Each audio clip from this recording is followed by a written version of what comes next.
de la première étape des travaux sur la façade ouest de l'abbaye de Saint-Antoine, entre Isère et Drôme. Une plongée dans l'histoire, puisqu'il a fallu rénover les éléments en molasse qui tombaient en décrépitude avec les techniques du XVe siècle.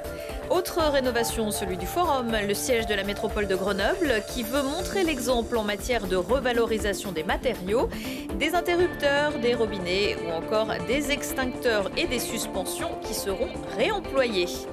Et puis des plantes vertes, de l'espace, de la lumière, du bois dans ce lieu de vie sportif au centre de Grenoble. Tout n'est que luxe, calme et volupté.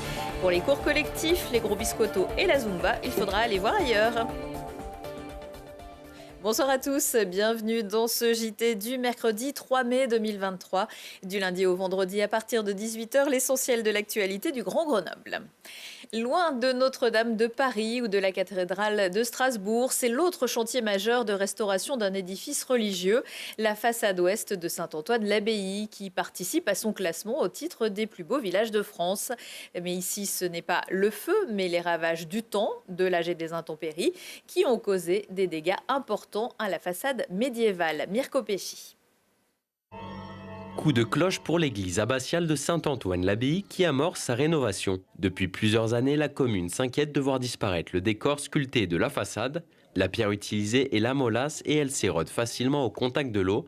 La restauration de la partie centrale a débuté à l'automne 2020 et s'est achevée en février 2023. C'était 2 ans et demi d'une grande aventure qui a rassemblé des dizaines et des dizaines de personnes, de compagnons, de techniciens, mais aussi toute l'équipe de maîtrise d'œuvre à laquelle j'appartiens. C'est un chantier d'excellence, c'est ce qui nous fait toucher vraiment le cœur de notre passion. C'est vrai qu'on n'a pas pu aller aussi loin qu'on voulait puisqu'il y avait beaucoup plus de pierres, vu le mauvais état de la pierre qui était à remplacer, mais néanmoins la tranche, donc c'est la travée centrale et une partie du contrefort de gauche a été complètement restaurée. Donc oui, on peut être fier et heureux du travail qui a été fait. Le site accueille des milliers de visiteurs chaque année et pour cause, ce monument a été classé historique en 1840 par Prosper Mérimée. Aujourd'hui, de nombreux artisans ont mis en commun leur savoir-faire pour redonner à la façade occidentale son aspect originel. C'est magnifique de revoir cette façade, redonner tout son sens comme elle l'était il y a 600 ans en arrière. Et donc aujourd'hui, autour des partenaires institutionnels, on retravaille sur la deuxième étape, c'est-à-dire retravailler la restauration sur la façade nord et la façade sud. 35 maçons et tailleurs de pierre ont été engagés pour remplacer 503 pierres, mais ce n'est que la première phase d'un grand chantier de restauration. Un nouveau projet comprenant la façade nord et sud est en discussion. Les travaux pourraient reprendre prochainement. Alors bien sûr, il reste au moins autant, si ce n'est plus, et surtout ce qu'il faut prendre en considération maintenant, c'est la protection de ce que nous avons réalisé ici, parce que la façade va continuer de se dégrader. Donc la prochaine étape, très clairement, c'est de définir le prochain programme avec la création d'une couverture qui permettra de protéger la façade, et puis ensuite d'envisager les différentes tranches, parce qu'effectivement, tout ceci va représenter encore un investissement important. La restauration a coûté près de 2,6 millions d'euros et a été financée par l'État, la région, le département et la commune. En mars, le projet a été sélectionné par la mission Patrimoine confiée à Stéphane Bern. Cette démarche contribuera aux prochains travaux de rénovation. En 2022, Saint-Antoine-l'Abbaye a accueilli plus de 250 000 visiteurs, notamment pour la fête médiévale. Elle aura lieu cette année les 12 et 13 août.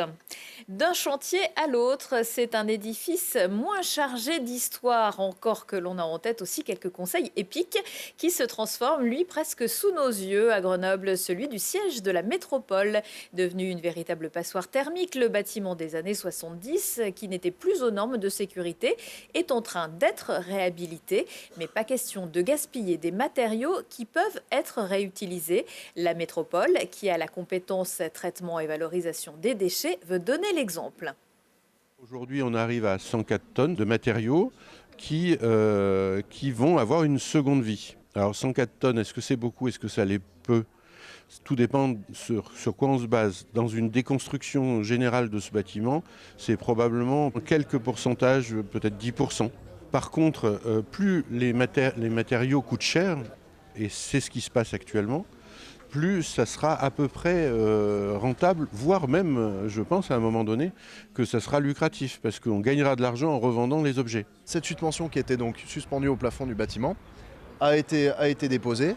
Elle est conditionnée, elle est référencée avec une étiquette dans une base de données et elle va être remise en œuvre dans un bâtiment. Ça veut dire qu'elle va être réaccordée au réseau électrique du bâtiment pour pouvoir fonctionner de nouveau. C'est plus de 100 tonnes de matériaux réemployés pour un équivalent carbone qui représente, et je pense que c'est plus parlant de le dire comme ça, qui représente l'équivalent de 1 million de kilomètres, presque 1 million de kilomètres parcourus en voiture. Le coût des travaux du nouveau siège de la métropole est estimé à 86 millions d'euros. Il devrait être livré en 2026 pour accueillir 1100 agents.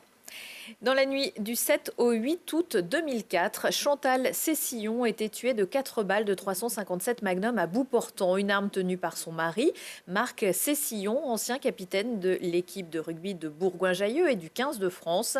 Dans l'affaire Cessillon, Chantal, récit d'un féminicide sorti récemment aux éditions Presse de la Cité. Ludovic Ninet a voulu remettre dans la lumière cette femme petite et fine, morte à une époque où le mot féminicide n'était pas dans le dictionnaire.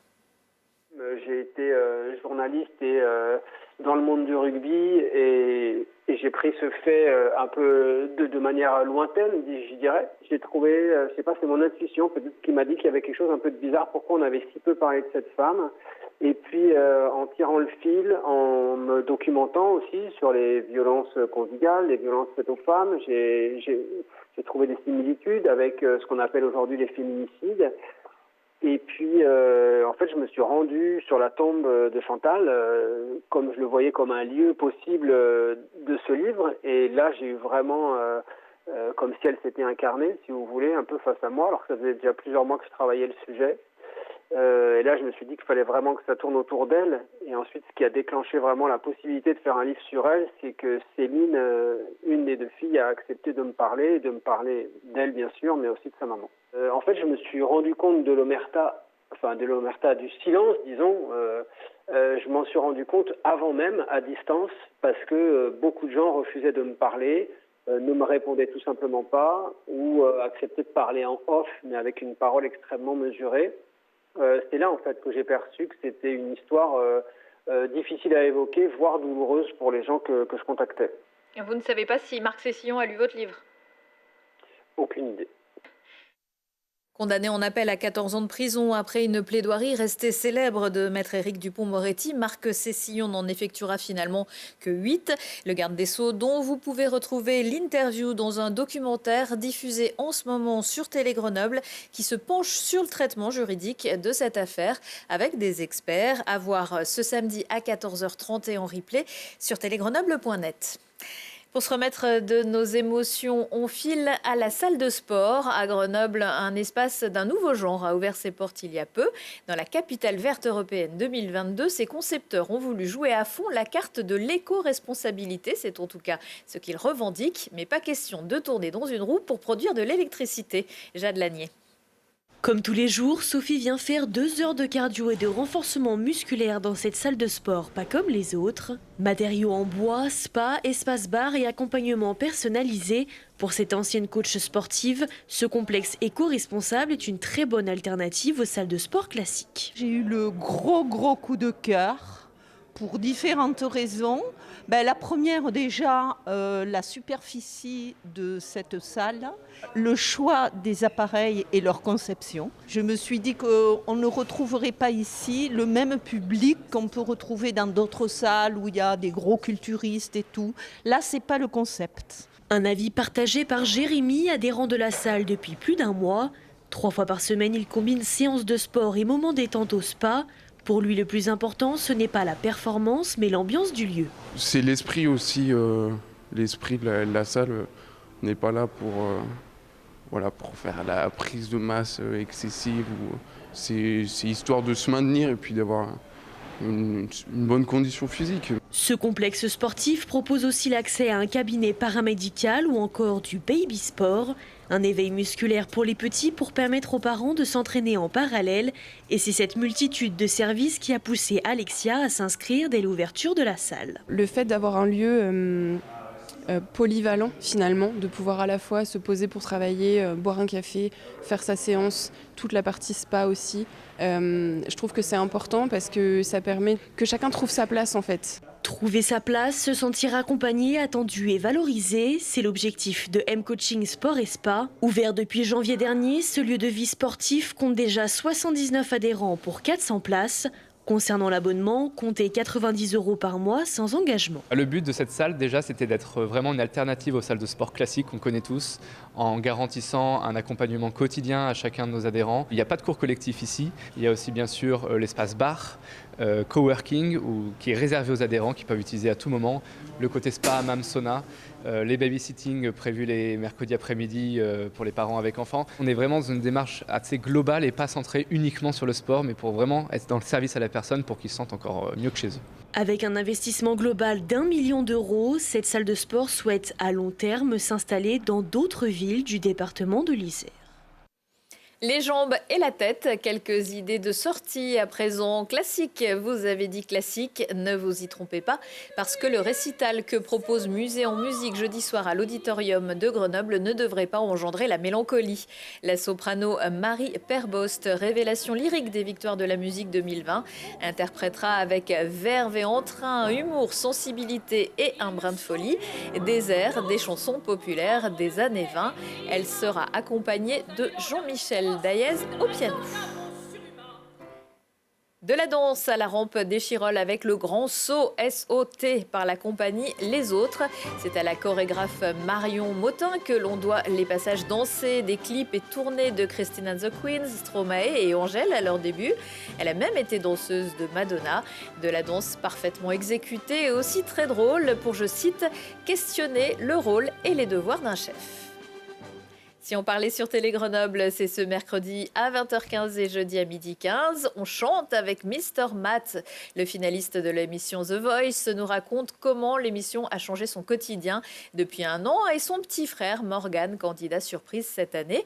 Toute la beauté de l'âme dans la noblesse d'un combat médiéval. Les lames du Dauphiné et Thierry Bontemps vous envoient au Moyen-Âge à quelques pas de chez vous et regardez sous vos pas ou levez les yeux. Les insectes des Alpes offrent une myriade de curiosités et d'informations sur notre nature alpine et même sur le climat. Ce sera avec le club entomologique Rosalia.